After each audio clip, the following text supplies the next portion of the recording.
గత సంవత్సరం కాలం నుంచి ప్రతిపక్ష పార్టీగా తెలుగుదేశం పార్టీ ఈ రాష్ట్రంలో ప్రతి ఒక్కడికి అర్హులైన ప్రతి ఒక్కరికి ఓటు హక్కు ఇవ్వమని చెప్పి అక్రమంగా అధికార పార్టీ ప్రభుత్వం యొక్క చొరవతో తొలగిస్తున్న ఓట్లని అక్రమంగా తొలగిస్తున్న ఓట్లు ఫామ్ 7ని కంట్రోల్ చేయమని చెప్పి అలాగా ఎవరైతే ప్రభుత్వానికి అనుకూలంగా అక్రమంగా వ్యవహరిస్తున్నటువంటి అధికారుల మీద చర్యలు తీసుకోమని ఏఈఆర్ఓలు కానించి డిప్యూటీ ఈఆర్ఓలు కానించి ఈఆర్ఓలు అలాగే రాష్ట్ర ఎన్నికల కమిషన్ వరకు ఆఖరికి తెలుగుదేశం ప్రభుత్వం పార్టీ ఢిల్లీ వెళ్ళి స్వయానా చంద్రబాబు నాయుడు గారు కలిశారు. మేము వెళ్ళి స్వయానా ఎలక్షన్ కమిషన్ ఆఫ్ ఇండియా కలిసాం. కానీ ఇవాళ వరకు ఏదైతే చర్యలు చేపట్టకుండా ఇంకా ప్రభుత్వ ఒత్తిడితో ఫామ్ 7ని అక్రమంగా పెడతా ఉన్నారో ఎన్నిటిని కూడా ఎన్నికల ఇవాళ వచ్చినటువంటి ప్రత్యేక అధికారులకు టీం దృష్టికి తీసుకురావడం జరిగింది. మేము ప్రత్యేకంగా చెప్పాం, ఇప్పటికీ పలుమార్లు ఫిర్యాదు చేశాం, కానీ చర్యలు మాత్రం నామమాత్రంగానే ఉన్నాయి. అనేక చోట్ల అధికారులే వైసీపీ కండువా కప్పుకొని పనిచేస్తూ ఉన్నారు.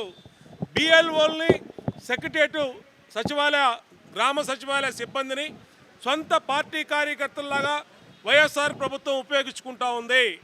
ఇది ఎన్నికల నియమాలకు వ్యతిరేకం. ఇది దాన్ని స్పష్టంగా కూడా విత్ ఫోటోలతో వాళ్ళకి ఇచ్చినటువంటి బిఎల్ఓలకు ఇచ్చినటువంటి ఎవరైతే వైఏపీ నీడ్స్ జగన్ కార్యక్రమంలో పాల్గొన్నటువంటి బిఎల్ఓలకు ఇచ్చినటువంటి నోటీసులు ఛార్జ్ మెమోలు అన్నిటిని కూడా విత్ ఫోటోలతో సహా ఎన్నికల ప్రధాన అధికారులకి టీంకి సబ్మిట్ చేయడం జరిగింది. మేము ఈసారైనా సరే ఈ రాష్ట్రంలో జరుగుతున్న అక్రమాల మీద ఎన్నికల కమిషను కేంద్ర అధికారుల దృష్టికి తీసుకెళ్ళాం కాబట్టి చర్యలు ఉంటాయని భావిస్తూ ఉన్నాం. ఇప్పటికే అనేక సార్లు తీసుకెళ్ళాం, కానీ నామమాత్రంగానే చర్యలు ఉన్నాయి. ఏదేమైతే ఈ ప్రభుత్వం వైసీపీ ప్రభుత్వం ఓటమి భయంతో ఎక్కడైతే దుర్వినియోగం ఎన్నికల నిబంధనలు దుర్వినియోగం చేసి సరైన వ్యక్తుల్ని టీచర్లని ఒక జీవో ఇచ్చి ఎన్నికల కార్యక్రమాల్లో ఎన్నికల ప్రక్రియలో వాళ్ళని దూరంగా పెట్టాలని చూసిందో అది దుర్మార్గం. అది భారతదేశం మొత్తం అనుభవం ఉన్నటువంటి పోలింగ్ స్టేషన్ అధికారులుగా అనుభవం ఉన్నటువంటి టీచర్లని అనేక సంవత్సరాలుగా అనేక ఎన్నికల్లో పనిచేసిన అధికారులే నియమించడం జరుగుతూ ఉంది.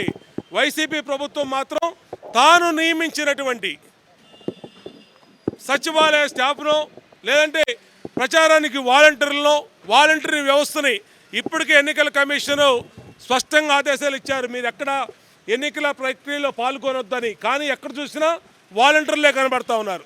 ఆ ఫోటోలతో సహా వీడియోలతో సహా ప్రెస్ కటింగ్తో సహా ఆంధ్రప్రదేశ్ మీడియాలో వచ్చిన కథనాలతో సహా ఎన్నికల కమిషనర్ గారికి ఇచ్చాం.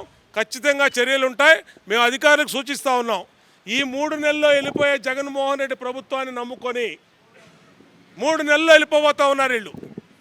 తర్వాత 3 నెలల తర్వాత తాడేపల్లె ఖాళీ అయ్యుద్ది. అటువంటి పరిస్థితుల్లో మీరు వీళ్ళ మాటలు నమ్ముకొని మీ ఉద్యోగాలు రిస్కులో పెట్టుకోవద్దు. ఏదైతే జిల్లా ఎస్పీలో కలెక్టర్లో ఏఈఆర్ఓలో ఎంఆర్ఓలో అక్కడ ఎమ్మెల్యేలు మరి ఇష్టారీతిన వాళ్ళు చెప్పినట్టు పనిచేస్తూ ఉన్నారో వాళ్ళందరికీ తెలియజేస్తూ ఉన్నాం, మీ ఉద్యోగాల్ని రిస్కులో పెట్టుకోవద్దు. చట్టం ముందు ఎవరు అందరూ కూడా సమానమే. 3 నెలల్లో వెళ్ళిపోయే రాజకీయ పార్టీ వైఎస్ఆర్ కాంగ్రెస్ పార్టీ 3 నెలలు అధికారంలో పోద్ది, కానీ మీరు ఇక్కడే ఉద్యోగం చేయాలా. మీరేం పాకిస్తాన్లో ఉద్యోగం చేయడానికి కుదరదు. జగన్మోహన్ రెడ్డి అంటే ఎక్కడికైనా వెళ్ళిపోతాడు సూట్ కేసు సర్దుకొని, పక్క రాష్ట్రం వెళ్ళిపోతాడు, పక్క దేశం వెళ్ళిపోతాడు. కాబట్టి ఎన్నిటిని మేము తెలియజేస్తా ఉన్నాం. ఖచ్చితంగా మా హక్కుల కోసం ఎలక్షన్ కమిషను నిర్ణయించినటువంటి నిబంధనల కోసం తెలుగుదేశం పార్టీ పోరాటం చేస్తుంది. తీసుకెళ్ళాం. ఆల్రెడీ జీవో కూడా ఇచ్చారు. ఎక్కడా ఇవ్వనటువంటి వాళ్ళు జీవో కూడా ఆంధ్రప్రదేశ్ ప్రభుత్వంలో ఇవ్వడం జరిగింది.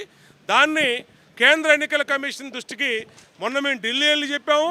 మళ్ళా దాన్నే ఇవాళ కంప్లైంట్గా మా లెటర్ కూడా ఇచ్చాం. ఇచ్చినాక వాళ్ళు ఖచ్చితంగా పరిశీలన చేస్తూ ఉన్నారు. ఇది వ్యతిరేకం, ఇతర రాష్ట్రాలు ఎక్కడ జరగట్లేదు. మొన్న 5 రాష్ట్రాల్లో జరిగిన ఎన్నికలు తెలంగాణలో, మధ్యప్రదేశ్లో, ఛత్తీస్గఢ్లో, రాజస్థాన్లో మరి జరిగితే ఎక్కడా కూడా ఇలాంటి ప్రక్రియ లేదు. అన్ని చోట్ల టీచర్లనే ఉపయోగించారు. కానీ ఇక్కడ మాత్రం ఆంధ్రప్రదేశ్లో వాళ్ళని ఎన్నికల పనికి దూరంగా పెడతాం అనేది దారుణం. Like and subscribe Eagle Media Works.